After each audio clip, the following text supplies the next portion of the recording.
Welcome back to Fossil vs. Future. I'm Daisy. And I'm James. And today we're going to talk about COP, or rather the latest COP in Brazil, in Belém. COP30. What about COP30? So back in November, around 60,000 delegates gathered in the Amazonian city of Belém, Brazil, for COP30. The COP, or Conference of the Parties, is the supreme decision-making body of the United Nations Framework Convention on Climate Change, also known as the UNFCCC.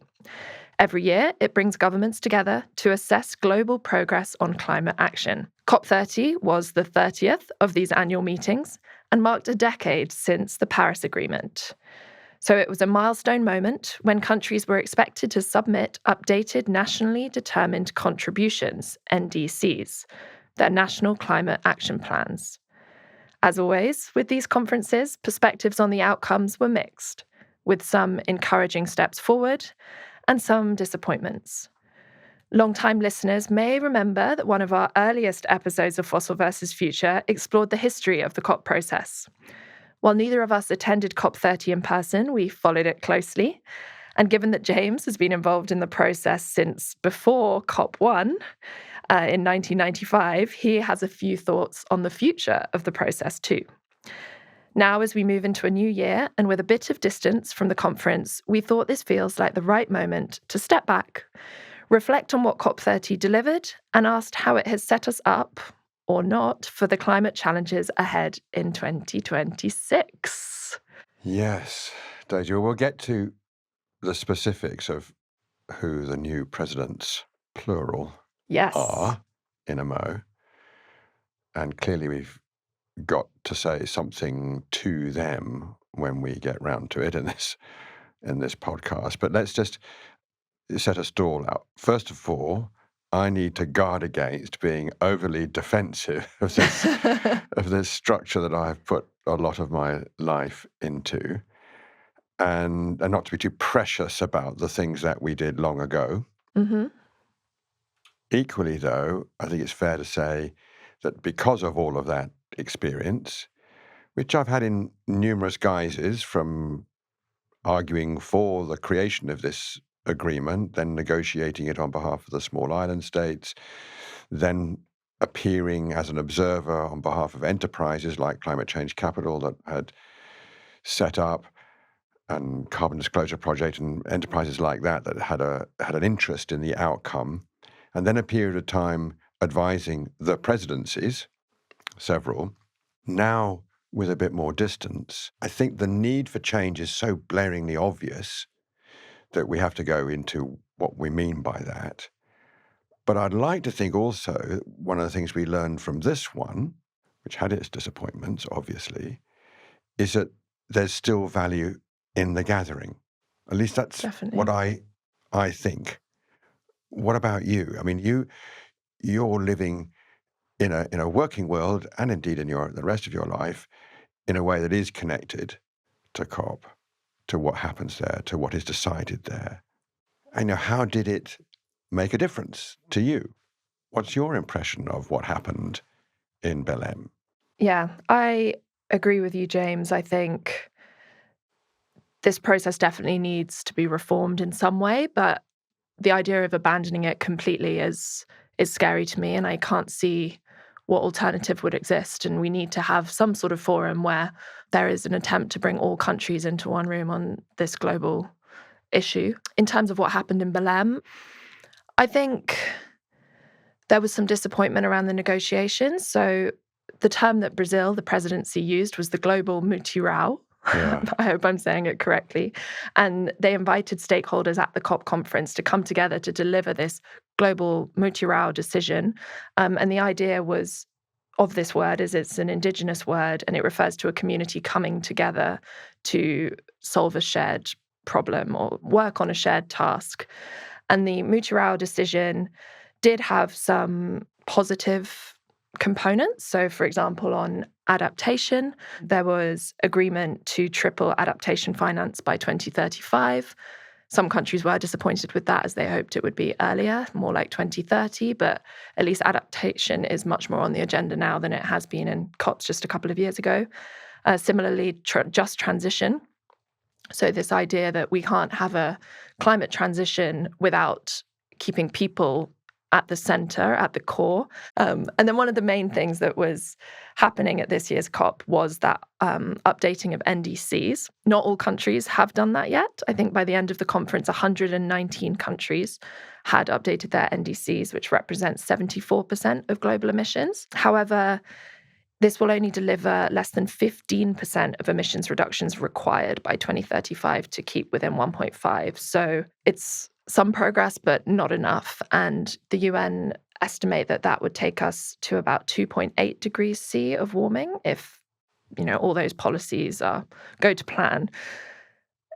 It's much better than the position we were in just a few years ago, where it was more like 4 degrees, but obviously 2.8 degrees is still far too high, and the impacts of that will be catastrophic for a lot of people across the world. So I think one of the biggest disappointments from COP was the fact that fossil fuels, the major cause of climate change, there is so much science to prove this, the term fossil fuels wasn't even included in the final text, let alone language like transitioning away from fossil fuels, which I found pretty disappointing, frustrating, upsetting, makes me feel angry. But at the same time, I feel that everybody, at least in the work that I'm doing, knows that. The science shows that. So the fact that it hasn't been included in the COP text, I don't think slows down the work that we're doing. I think there is still that momentum. And anecdotally, I've heard that from people that were at the COP, that there was this feeling of energy and excitement and momentum, and maybe this shift from politics towards economics as well. It makes business sense, a lot of these climate. Yes, there's a strong connection between physics, chemistry, and economics in the alternatives to fossil fuels that one senses will play out whether or not text was crafted in Belém to say that it will or should, right?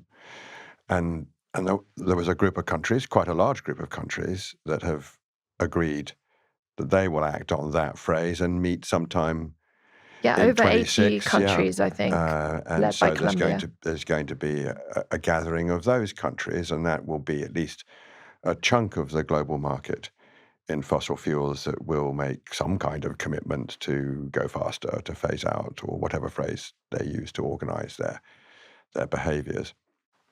But I think what you're revealing from your post-COP conversations with people who you work with is that there's an opportunity to push on regardless by those who are building out renewables, say, or working in electric vehicles, or doing something that would accelerate the phase out of fossil fuels in the real world. But it also tells you a lot about how these negotiations work, and we need to get to thinking how we might change how they work or find some alternative mechanisms, because an awful lot of effort was put into breaking any consensus that would have arrived at that text to phase out fossil fuels or some other version that would be similar. And you sometimes wonder why the fossil fuel states bother so much. Well, they put so much effort into stopping the rest of the world agreeing to do that. I mean, at one level, it's obvious because it's a product that they sell. But you've got to bear in mind all the time there's a demand side. So if the demand side determines to phase out fossil fuels, well, that's your marketplace if you're a producer. So one of the things that I've been thinking about is how one does what that sort of commitment would command or encourage you to do, regardless of whether or not there is agreement at COP. And that makes me think about what you really want COP to do, or how to reform the process in such a way as it does what is necessary to fix the problem. And this falls into several different categories, and we should go through them.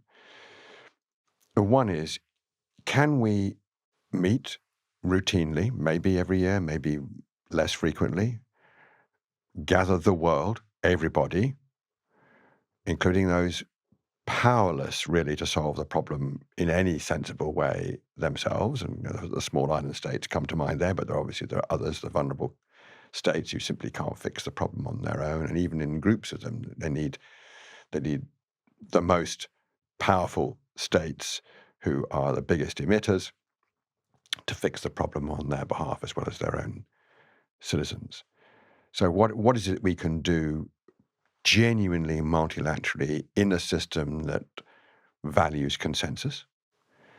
And what can we take out of that and negotiate in smaller groups of countries where it's much more likely that binding commitments can be made to do something that's material?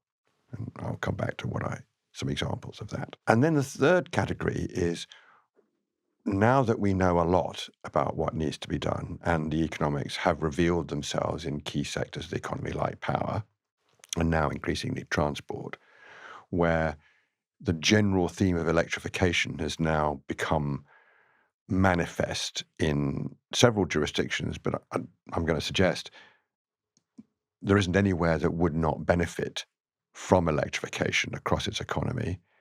And if that happens, you will phase out fossil fuels by definition, right? That's what's going to happen, because we now know that if you electrify your economy, the chances are you're going to use more and more renewables and more because the economics make sense.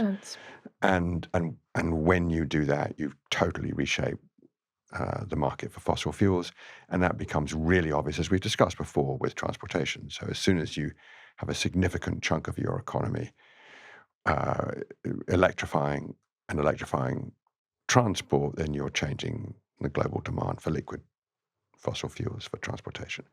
And now you can start to organize a response around what's available now that is cost effective, what might be in 10 years' time. You can see ahead that a strategy to electrify anywhere in the world will drive out fossil fuels. That will happen. So those are, I think, three different blocks to look at. What should we do to continue to meet and build genuine multilateral consensus? What fits in that box?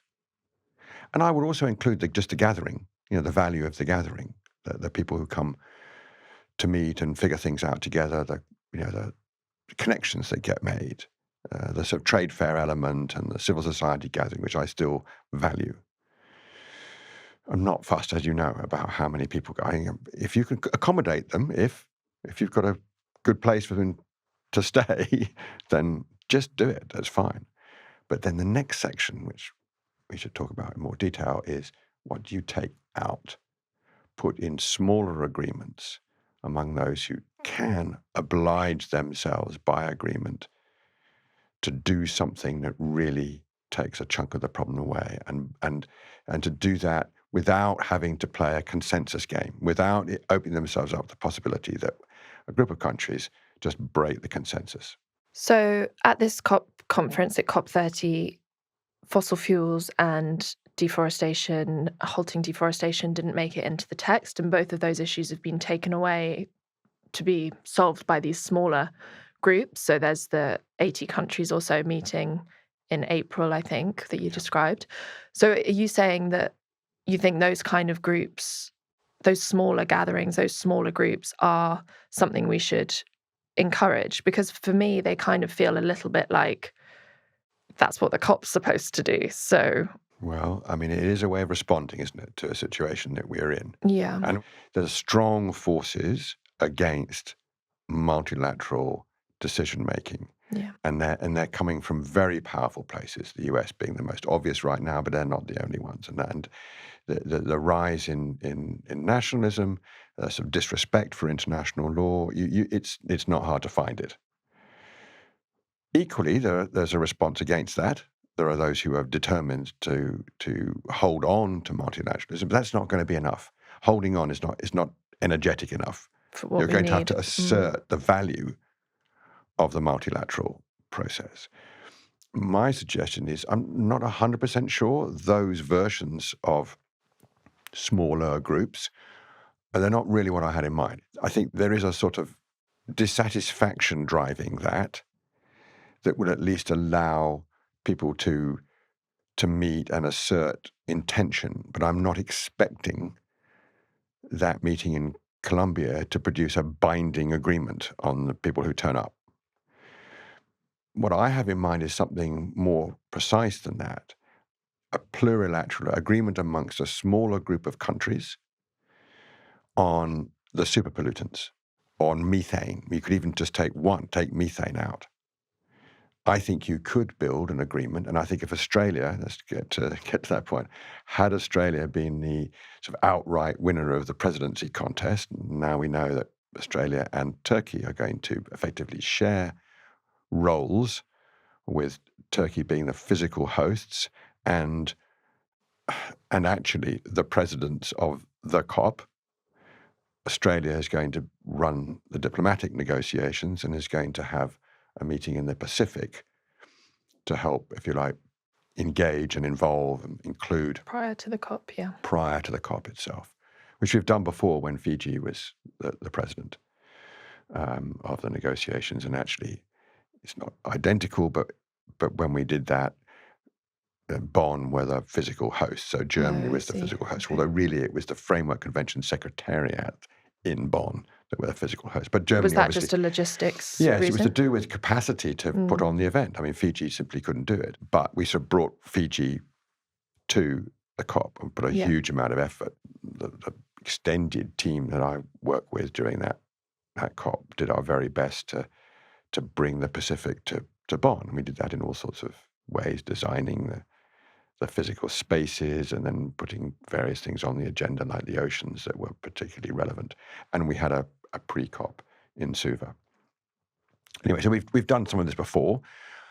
I think if Australia had been the sole president and it had been in Adelaide, I certainly would have put a lot of effort along with others to try and use the confidence that Australia has and the solid policy background that they have at the moment to lift an issue like methane out and say, like, we'll use our diplomatic powers this year to negotiate outside the consensus discipline of the COP an agreement on methane, and then we'll bring it back to the COP when we've done it or we've shown progress. Open it up for anyone to join, but really zoom in on what needs to be done. And of course, there are other agreements that could do. The Montreal Protocol could do some of that with the superpollutants, and obviously there's a bit of contest between the regime for ozone-depleting substances and the regime for climate, and there's an overlap. Now, so I think you could do that. I think you could build deeper commitments, binding legal commitments with trade measures attached, like you have in the Montreal Protocol for the superpollutants, and you take a big chunk of the problem away then. I tried, as I think you know, to do the same with nature and natural capital and forests, not just forests, but on natural capital during COP26, and we didn't make it, we failed. But I think you could try again with something like that, where you get a smaller group of countries who are prepared to align their constitutional principles on natural capital, to work with their central banks to ensure that there was built into how they value investments for the public good, and then keep going with the ways in which you set incentives for your private capital to be deployed and to do that in a coordinated way. You probably couldn't get harmonization and be too much difference between the countries. But, I think the UK could have led a smaller group of countries, might even be half a dozen, to do that. These are things that I think we should do. And we don't have, it's not an either or, it's just something you should do, but it's consistent with the objectives of the Framework Convention. But where you, having done something external without the requirement to have consensus among 200 countries, you could then bring it to the COP and say, here we are, this is consistent with the objectives. It's open for signature. If you want to join, you can. If you don't have to. We're going to carry on and get this done, and we'll keep reporting back to you how this delivers on the global objectives. I reckon you could assemble probably half a dozen themes. Some might be sectoral, steel, aluminium, cement. I even think you could do that if you really zoomed in on particulars and you got the right starting group. You could have a parallel agreement with the private sector. Because we know who produces these chemicals. We know who produces cement. We know who produces steel and aluminium. It's not an enormous list. Many of them are state-owned. So this is what I think we need to do. We need to refresh the system to recognize that for now, we're going to struggle to get consensus on things that are going to have a hard enough edge to reshape a marketplace that you could take to an investment committee, right? Often reckon that's a perfectly good test. If you're advising a company or you're trying to make investments in a field that's connected or contingent upon action on climate, you should be asking yourself, after this COP, does my presentation to the board or my investment committee document look any different? And will it make a difference to the decision? So are there examples of where this has been done before? Because there have been, on methane, for example, there have been commitments and agreements related to methane, but is it the fact that they're not legally binding that's the key? Or For me, yes. I mean, okay. ironically, one of the biggest commitments was in the US with a particular fund that was used to buy out, uh, methane from projects, and it worked pretty well for a good while.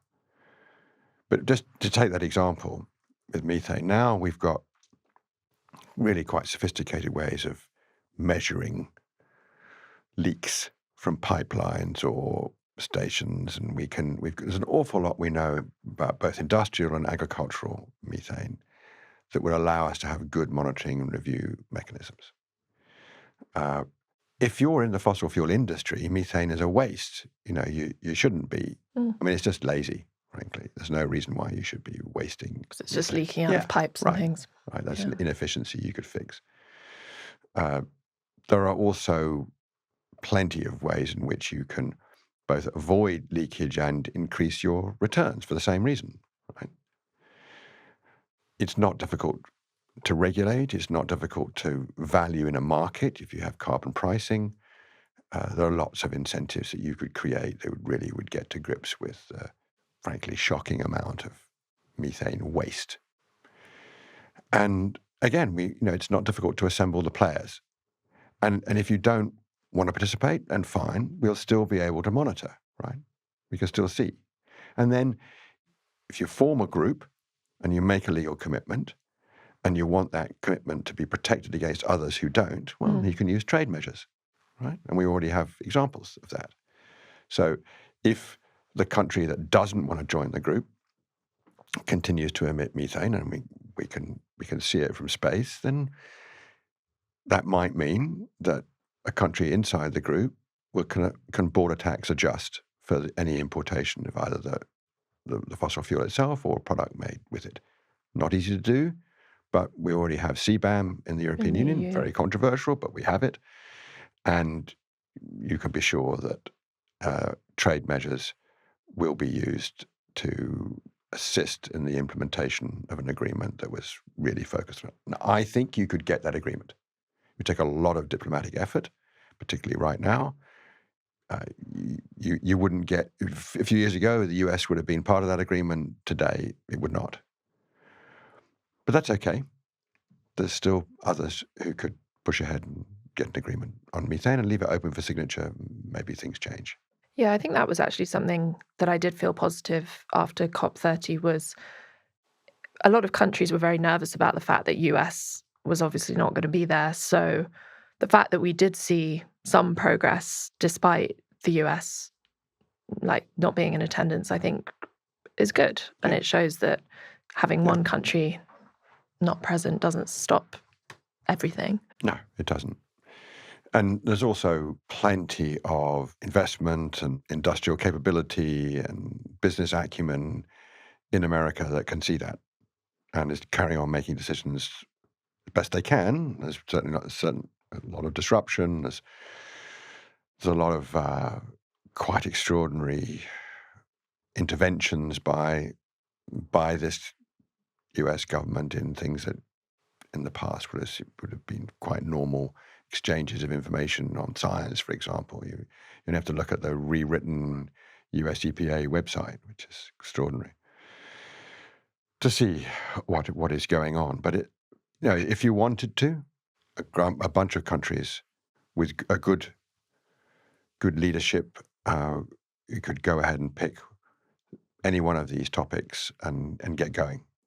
And I think there's appetite for that. It takes a bit of guts to be the one that shows the way and explains clearly how this is consistent with the objective of the multilateral agreement as opposed to a departure from it.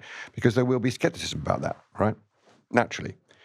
And we had a process many years ago called the Major Economies Forum, which was a sort of attempt at this, but it had a negative connotation because it was during a period of time where the US was involved, but it was perceived as a challenge to the Framework Convention, as an alternative, but not in a positive way. So you'd have to put a lot of effort into persuading people we're doing this in furtherance of an agreed global objective. We're just going to get more done faster this way. And it doesn't cover every item on the agenda because it's a very, very big agenda. The climate change agenda covers an awful lot of the economy and more besides. But you will agree that this bit is important and we're going to take it away. We're going to do our very best to fix it and bring it back for you to be able to approve it if you would like to. If you want to, right? But we're going to go ahead and get this agreement and it's going to be binding on those who are in it, right? And I think that's worth a go. And it'd be very interesting to know what subject areas people would feel they could put up. I've led with the super pollutants because I think that's an example. People often say, well, we did this with ozone-depleting substances and it worked. Well, one of the reasons why it worked is a small group of chemicals. We knew who made them. We knew where the trade flows were. We could use economic instruments to both incentivize and punish through trade measures. So there was money to make the change and a penalty if you didn't. It was a much easier problem to solve than climate change, everything, right? Okay, why don't we learn from that? Pick some chemicals that are highly polluting, where we have alternatives. Look at SF6 for air conditioning, horrible leakage all over the place, really polluting greenhouse gas. Well, we could deal with that. We've got technologies that can deal with that. There are alternatives. There are alternative coolants around. And we could focus on it. We could do something. And if we did something about those pollutants, it would make a big difference. And it would buy some time also to work on some other subjects, which may be harder. Yeah, trying to break down, a bit like what we try and do with this podcast, breaking down climate change into sort of slightly more manageable chunks. Right. And there's been a lot in the media about consensus.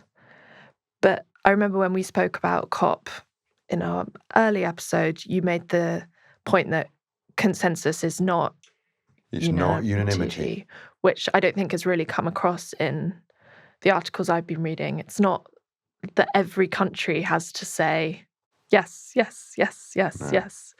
Consensus is something slightly different. Yes, and you sort of have to experience it to know how that works. And there are some great examples. They tend to depend upon the leadership of the president from time to time, and often an alignment between the host government presidency and the presidency of the leadership in the UN, in the Secretariat. That makes a big difference. Because it's up to them to, do you call it the gavel? Yeah. Well, here's a thing that I find I would really like to look at. One aspect of these negotiations that needs reform, but also needs some form of nurturing, right, is the openness of the process. So the process has got much more open over the God knows how many years I've been doing it, right? That's a good thing. So more people observing, calling to account, holding to account, organizing, yes, sometimes protesting. I'm good with that.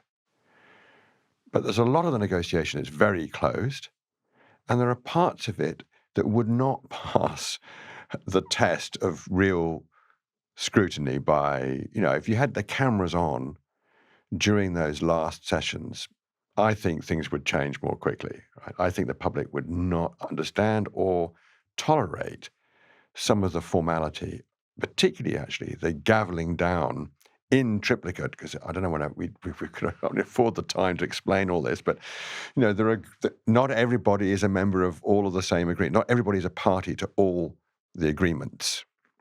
Okay. Right? There are different memberships of each of the climate agreements. That's not exactly the same. So when you gavel down decisions, you have to be specific about in which agreement, and it takes a Like the really Paris long Agreement, or yes, but also going back to the Framework Convention, the Okay. Kyoto Protocol, right? Because not everybody is in the US would be a good Yeah. example, right? So the process requires the president to literally call out what has been agreed in each and then gavel each down. Okay. It looks ridiculous, and it's one of the reasons why it takes so long and why it goes all night. Because Right. every country before the gavel Yeah. goes down can say, Hang on a minute. hands up.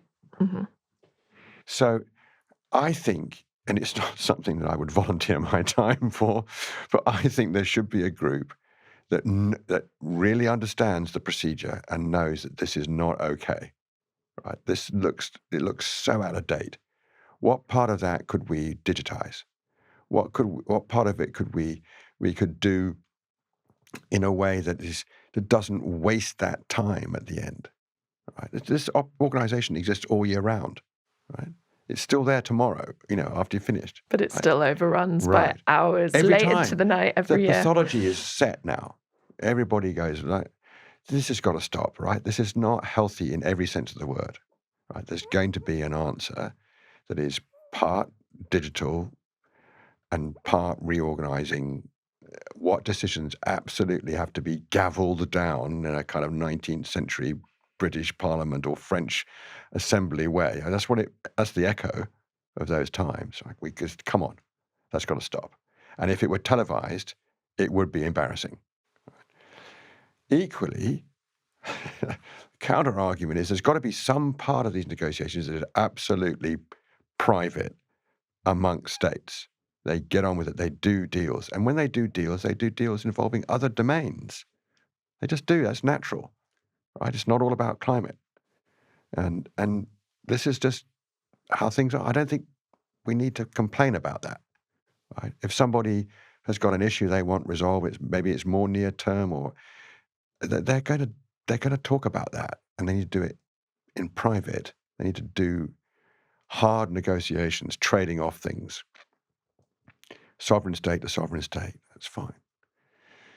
And so you've got to have space for that. It's got to be organized in a way that enables that to take place, where real power is exercised, and you just have to accept that's what's going on.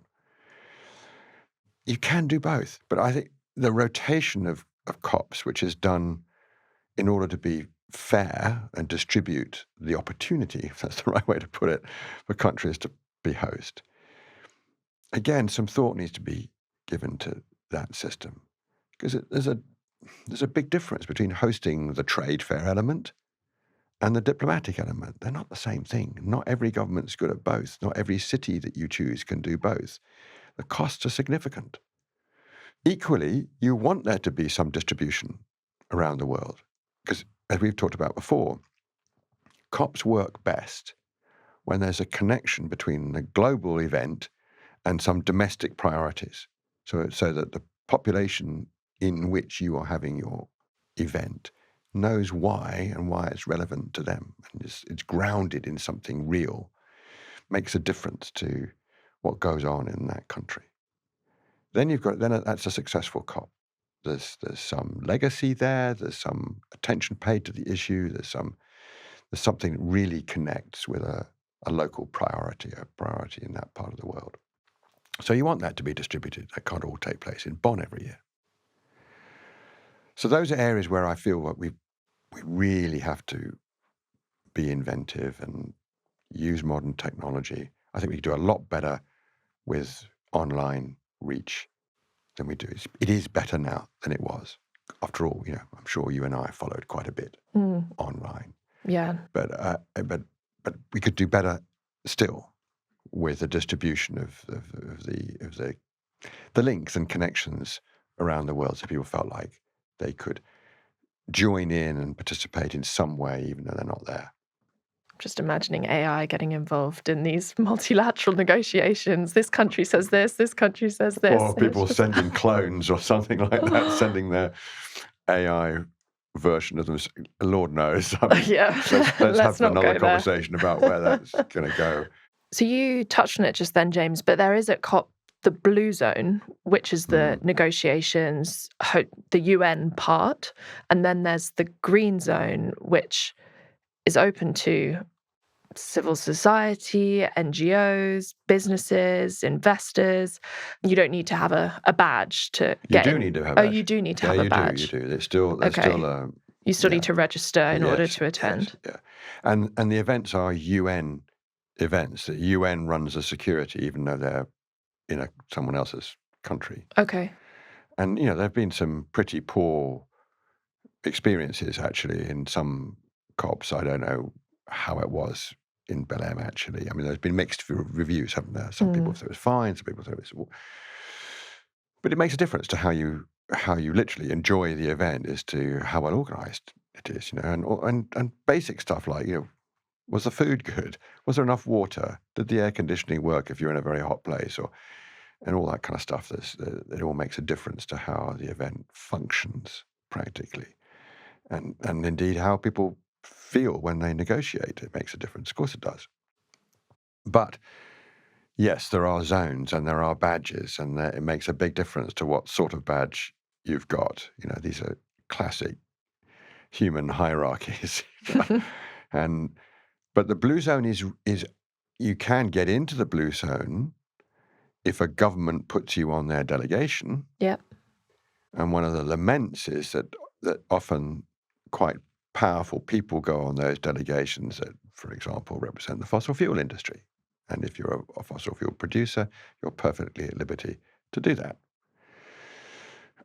Where governments might choose to put representatives of their environmental organisations on their delegation if they want to. So the blue zone is guarded by government delegations and the UN, and the governments put forward their list of delegates. It's up to them to decide who goes on their delegations, who therefore gets into the blue zone. But the delegations for a country, they wouldn't all be in the negotiation room. That's up to them. So probably not. No, there are different categories, again, even within the blue zone. Yes, there are hierarchies of badge in the blue zone. And what I'm suggesting is that's fine. You want there to be a negotiating space and a space for private meetings between states that is not observed. Equally, if you go into the plenary, say, the big meeting rooms where the delegates are negotiating, there is space for observers. It's limited, but you can get a badge from an NGO, or usually a kind of confederation of, or a UN organization, and you can observe. And you can be sort of in the room, but you're not, unless you're invited to, and there are limited circumstances where you can speak. Okay. Mostly you don't. And there are events in the blue zone that you can be invited to speak at as a non-state actor. And in fact, there are more and more of them over the years. So all of that is fine. It sort of works, just about. It's sometimes a bit chaotic. And clearly, if you are negotiating text hard, deep in the night, you may not want to have someone from your NGO community, in some sense, in the way. Or you may really want them there because they've got expertise. Yeah. Because they may know things you don't. They may even have more experience. I've done that. I've been an independent advisor to governments who have been grateful for the assistance. And so I've had a government badge to help a minister, say, who may have never been before and doesn't really know what's going on and wants help, wants guidance, wants to be advised, literally. So, there's a lot that works fine in the process. It's just that it's really, really hard to get consensus on these complex issues. And it's slow, and sometimes it just gets out of sync with what's happening in the real world. And it's disappointing. You feel like you've put a lot of effort into going not very far. But I still think it's worthwhile gathering. I think the gathering is important, and I really don't care whether there are 60, 70, 100,000 people there. And as I said before, I go to football matches with those numbers, and No one. however important football is, it may not be quite as important as this topic. Anyway, so I'm not fussed about the amount of people who turn up. If you put on a really good show, it's experienced that way. I don't know what my hierarchy would be there. And sometimes I thought Morocco was brilliant. Marrakesh was a city that can cope with a lot of people coming in, and the balance between the negotiations and the trade fair element was pretty good. So there's an opportunity for a country to do a fantastic job as host. The climate change institutions carry on doing their work all year round. But if you really want to push hard on getting something that makes a big difference, you probably need smaller groups. And you know what? That's been the case for years. I was thinking today that I wrote a piece with Morgan Bazilian and Brindusha Burrows now, it must be at least 10 years ago, arguing for plurilateral agreements, breaking bits off, and making a deliberate attempt to get as much of the decision makers in the industry concerned in the room, and preferably making their own commitments alongside. So the governments would commit to do this with their own public policy and law, and the private sector would commit to do what they would do, privately, without there being a precise overlap, because you'd have to leave it to the states to legislate in their own way. But you'd massively increase the chances of implementation if you put all the actors in the room. And the private sector would not negotiate, but they would be alongside, and they would be able to say, okay, fine, that we can do.